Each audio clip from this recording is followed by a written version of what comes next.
पूरग्रस्तांना मदत आणि राजकारणासंदर्भातल्या टॉप 9 बातम्या आता बघूयात। अतिवृष्टीमुळे झालेल्या नुकसानीच्या पार्श्वभूमीवर राज्याचे कृषी विभागाचे अधिकारी दिल्लीत केंद्रीय सचिवांसोबत राज्यातील अधिकाऱ्यांची बैठक। तर या बैठकीत राज्यातील नुकसानी संदर्भात चर्चा झाल्याची माहिती।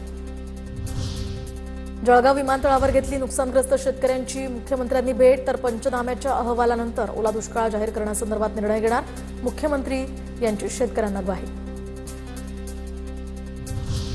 प्रसंगी विकास कामं थांबवा, मात्र शेतकऱ्यांना तातडीने मदत द्या, सहकार मंत्री बाबासाहेब पाटलांची भूमिका। तर मंत्रिमंडळाच्या बैठकीत शेतकऱ्यांच्या मदतीसंदर्भात ठोस भूमिका मांडणार पाटलांची प्रतिक्रिया।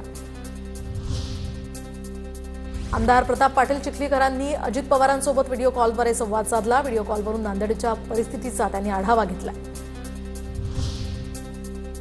दिवाळी अगोदरच शेतकऱ्यांना सरकारकडून मदत निधी मिळणार, शासनाची ही मदत लवकरात लवकर मिळेल, कृषी मंत्री दत्तात्रय भरणे यांचं आश्वासन। तर यासह ज्याचं जळतं त्यालाच कळतं असंही वक्तव्य। सोलापूरच्या माढा तालुक्यामध्ये प्रशासनाकडून मोफत धान्य वाटपाला सुरुवात। 10 किलो गहू आणि 10 किलो तांदळाचं वाटप, यामुळे बाधितांना काहीसा दिलासा। तुळजाभवानी मंदिर संस्थानकडून पूरग्रस्तांना मदतीचा हात। पूरग्रस्तांच्या मदतीसाठी मुख्यमंत्री सहाय्यता निधीला 1 कोटी रुपयांची मदत। ओला दुष्काळ जाहीर करा या मागणीसाठी बच्चू कडूंचं रास्ता रोको आंदोलन। लातूर ते औसा रोडवर बच्चू कडूंचं कार्यकर्त्यांसह रास्ता रोको आंदोलन।